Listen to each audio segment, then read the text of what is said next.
Hello everyone and welcome back to the channel. Today we are going to be looking at a solar charge controller from a company called OOYCYOO. I don't know if that's how you pronounce it, but it's OOYCYOO. OOYCYOO. OOYCYOO. Anyway, it's in this box right here. I haven't even opened it up.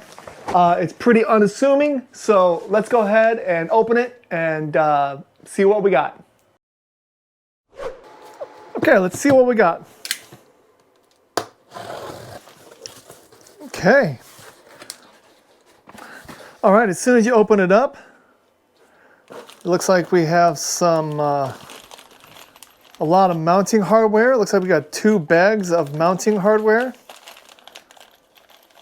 I'm not exactly sure why there's 2, but hey, the more the merrier. We have a very small instruction manual. We'll be looking at this later. Let's see, over here we have the remote control. And it is a wired remote control. And it looks like it's an 8 pin, so this might be an Ethernet cord, but we'll look at that in a little bit. All right, we also have here's the cabling for the remote. It's a temperature probe extension cable. All right. And then we have the solar charge controller.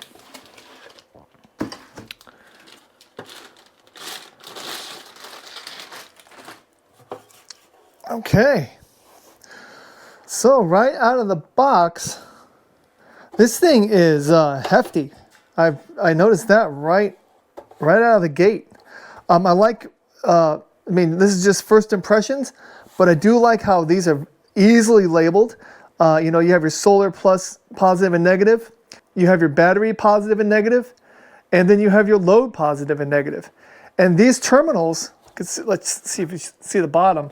They're pretty beefy. Yeah, we'll look at the manual to see what they recommend, but I mean, I'm going to be using 10 gauge, but it looks like you'd be able to fit 8 or maybe even 6 gauge wire in here.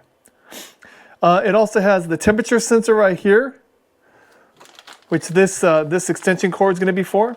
And then over here it has the communication port for the remote, for this remote right here. So it's going to plug in here and right here. And then we also have 2 USB ports. It looks like it says 5 volt, 2 amp ports. Let's see the side. This side right here, it looks like it gives you your basic information on what you can plug into this. So if you have a 12 volt system, the max open voltage that you can have from your solar panels is 18 volts to 96 volts. And if it's a 24 volt system, you'll be going from 36 volts to 100 volts. So that's a pretty good range. And then the max PV power, this is a 100 amp charge controller. So we're looking at a max of 1250 watts of output from your 12 volt systems.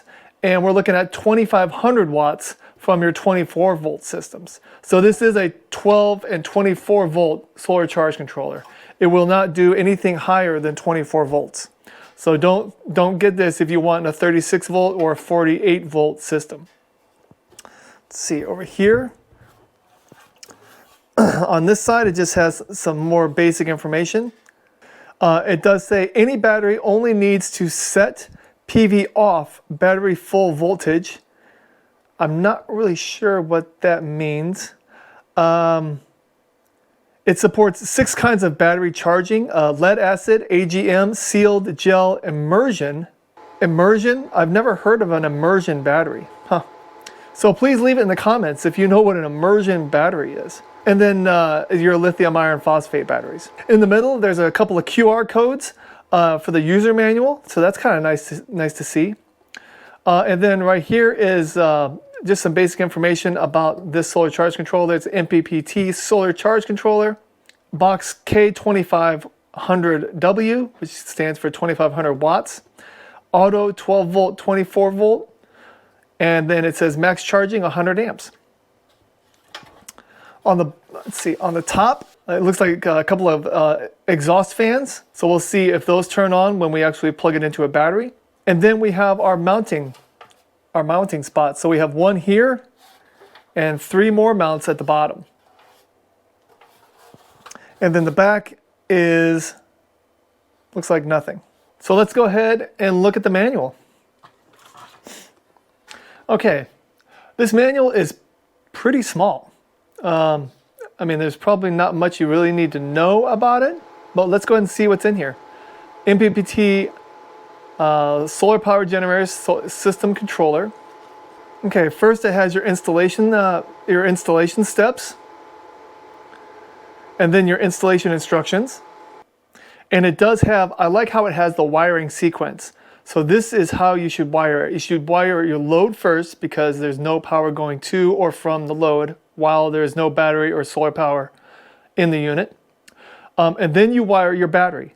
You need to wire your battery before your solar panels because when you wire your battery, that way it tells the solar charge controller what voltage it needs to run at. So depending on if you have a 12 volt or a 24 volt battery wired to this, it will auto switch. And then you wire your solar panels to it. Okay, for your parameter settings, it does show that there are 4 buttons on the solar charge controller right here. This first one is going to be pretty much your switch button. So it's going to switch between all the parameters, the cycle switching, so you can go from screen to screen.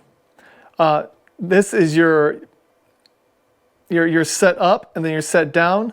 And then this button will be your reset key, this 4th button on the very far right. And this far right button, the reset button, that would be if a setting is wrong or if you just need to reset the unit back to factory specs. It also is the load button.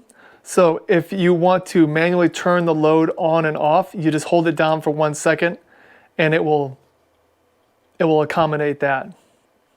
And then also the manual does show some basic solar panel wiring diagrams for your 12 volt systems and for your 24 volt systems. And then it shows you the battery charging stages of how the solar charge controller actually charges the battery. And it goes through your constant current charging, which is another word for your bulk charging. And then if you need to do equalization or boost charging, it will do that for your lead acid batteries. And then once it gets up to your bulk charge, it will drop back down to your float charge. So that's your last step is your float charge.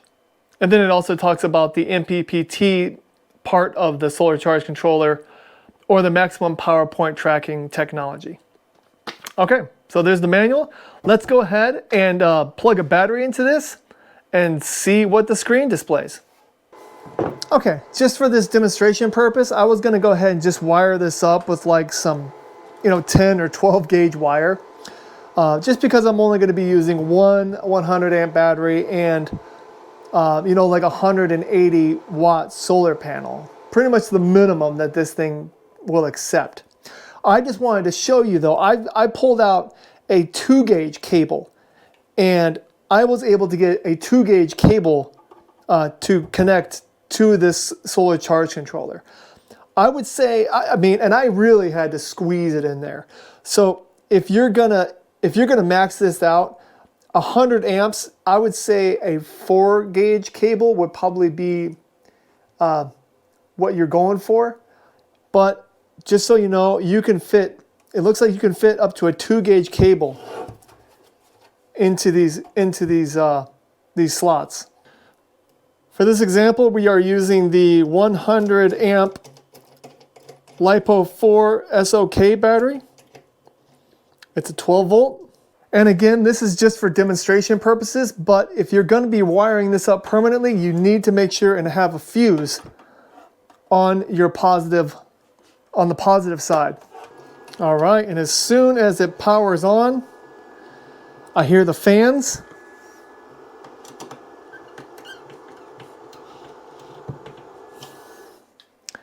and then they shut off.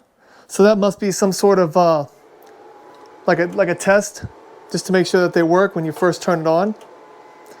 And let me show you the screen here. Okay, when we first turned it on, this is the initial default settings. It does show that there's no PV because we have no solar panel put in. The voltage of the battery is 13 volts. That's the one in the middle there. And then it says that the load is on. There's also an indicator that shows that the battery is at 74%.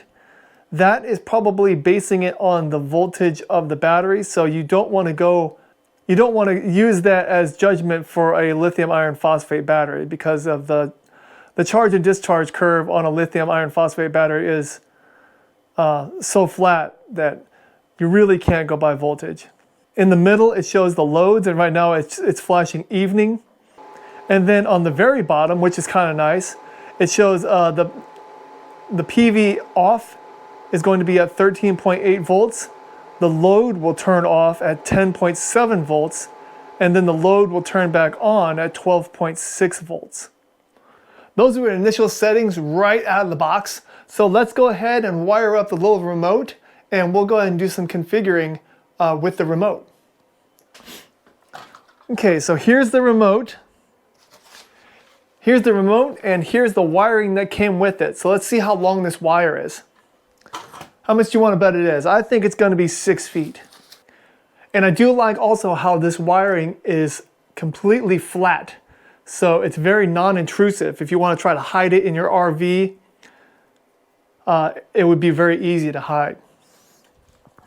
All right, and it looks like it is about 7 feet of data cable here. Okay, so let's go ahead and connect up this data cable. Go ahead and just plug it in right here. Bring it over to the camera. Plug it in at the top here.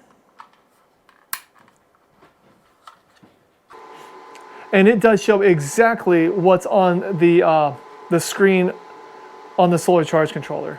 So that's nice. So let's go ahead and set this up for lithium iron phosphate. And then we'll take it outside and plug it into a 180 watt solar panel and see if it actually starts charging that battery. Okay, the first thing about this remote that I'm not really too excited about, and I wonder if I switch it, nope, it doesn't. I don't like how the buttons are on the top. I feel like people will press these buttons like this and your hand is just in the way. Your hand's in the way of the screen. I feel like these buttons, it should be like this, where you press like this and everything, and then you can still see everything. So that's one little gripe that I have about this, is that I feel like the display, I feel like the whole thing's just upside down. Okay, so right here, we're gonna switch between our modes. Let's see what we got going on here. Okay, so it looks like at the bottom, let's go ahead and go all the way through. Okay, so the first one is the PV off, and we're going to want to set that. We're going to want our PV to turn off. I don't like going, for lithium iron phosphate, it will go up to 14.6 volts, but I don't like going all the way up to that, so I'm going to have it go up to 14.2 volts. So we're just going to click this.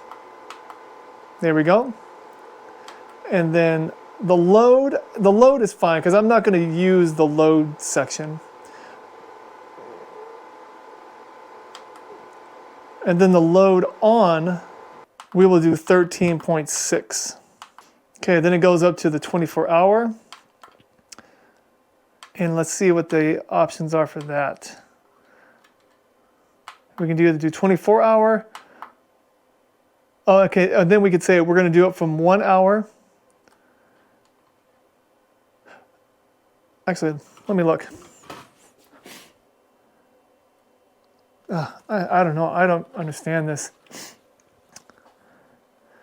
Yeah, let me just kind of zoom in on this because I am super confused about the load settings on this solar charge controller. I don't know why I can't understand it, but it's fairly difficult. All right, we are outside, and let me just show you my little setup I got going on over here. What you can see is I have everything wired up now, wiring wise. I have the OOYCYOO. No, I have the solar charge controller sitting right here. It is on. You can see the screen's on, and I have the monitor right here, so we can see the PV. Now I think it's interesting that you can actually see the PV flickering in the voltage, 0.7 volts right now. And we don't have anything, as you can see, there's the negative, there's a negative PV right there. It's not even plugged into the panel. What I have is a 180 watt panel right here. So what I'm gonna do is, but let me just show you how I have it wired up. These are my two PV inputs. The positive and negative right here, and it goes to this this monitor. Actually, the last time I used this monitor didn't work, but then it worked when I was testing it. So we'll see if it works. I also have the two batteries, and then here's my communication right here. And then I also have my SOK battery right here. I looked at the app, and the battery is at 71%. So we'll also look at the app with the battery to see what the difference is between what the solar charge controller says and what the battery is displaying. All right, we're gonna go ahead and plug in the solar panel, and then we're gonna flip it over and put it on these rocks to give it a little bit of angle because the sun is right overhead. So let's go ahead and plug in the negative, plug in the positive. And when you're plugging these in with your solar panel, you want to have your solar panel covered. But let's go ahead and flip this over and start seeing what our results are. All right, the wind's kind of picking up a little bit, but let's go ahead and see what we're getting. You can see over here our battery. The amperage, we're getting 10 amps, 9.9 to 10, and our voltage is 13.4. And then over here, you can see that it shows that the voltage of the battery is receiving 13.4, and it's saying that the current is 10.7 amps. And this says that the battery is getting 9.9 amps. So that's interesting. I would have thought that, if anything, because of wire loss, this number should be higher than this number. But yeah, this is showing 10.5 amps that the battery is receiving. And this is saying that this is giving the battery 9.7. So there's like a half an amp of difference between the two, but they're in the wrong direction. And let's see what what it says for getting the panel. 19 volts at pretty much 7 amps. So that's a little under 140 watts, which for being 3 o'clock in the afternoon, it's pretty good for this solar panel. I didn't check the angle or anything like that. So 140 watts from this panel is pretty good. All right, I've been at this for a couple hours now, and I must say that even with this little small setup, this giant solar charge controller has been working flawlessly. I would have thought that it being 5:15 at night now, or at night in the evening, that it would have not gotten enough voltage to produce anything. But it's still, with that 180 watt solar panel, I'm still getting 100 watts of power from it. And that solar charge controller is made for so much more. It's a 100 amp solar charge controller. I have, I think, 12 gauge wire on there. It can fit 2 gauge wire. It's probably made for 4 gauge wire, but you saw earlier that I was able to fit 2 gauge wire in there. And at 12 volts, you can charge up to, you can have up to 1250 watts of solar for a 12 volt system with one solar charge controller. So that's pretty impressive. I also do like that it has a display on here, and it does come with a 7-foot wire, but you could probably either make or buy like, you know, a length of wire to whatever need that you have. One of the things that, like I said before, I don't really like it on this display is I feel like it's upside down. The buttons are on the top when I feel like they should be on the bottom. But other than that, this solar charge controller has been working great. Okay, so my final thoughts about the OOYCYOO, the OOYCYOO MPPT solar charge controller. I mean, this thing is made for a fairly large system. You're talking 1,250 watts of solar for a 12-volt system and 2,500 watts of solar for a 24-volt system. I love that the connections, you can fit very large gauge wire in there comparatively. I mean, you're talking 4-gauge wire. It would fit in there nice and snug. And I was able to fit 2-gauge wire in there. But if you're going to use it for a small system like this, if you just want to buy like one solar panel and one battery to start with, and you want to have a giant solar charge controller, so that way you can upgrade your batteries and upgrade your get more solar panels, this solar charge controller will be a perfect fit for that, because I've got one panel and one battery and it's working great. The only downside that I see with this right now is the remote. I just don't like how the remote feels like it's upside down. But besides that, this thing works great. All right, and with all that being said, if you have any questions about the OOYCYOO, I hope I'm saying that right. But if you have any questions about the OOYCYOO 100 amp 1224 volt solar charge controller, please leave them in the comments. And thank you so much for watching this video, and y'all have a great day. Bye-bye.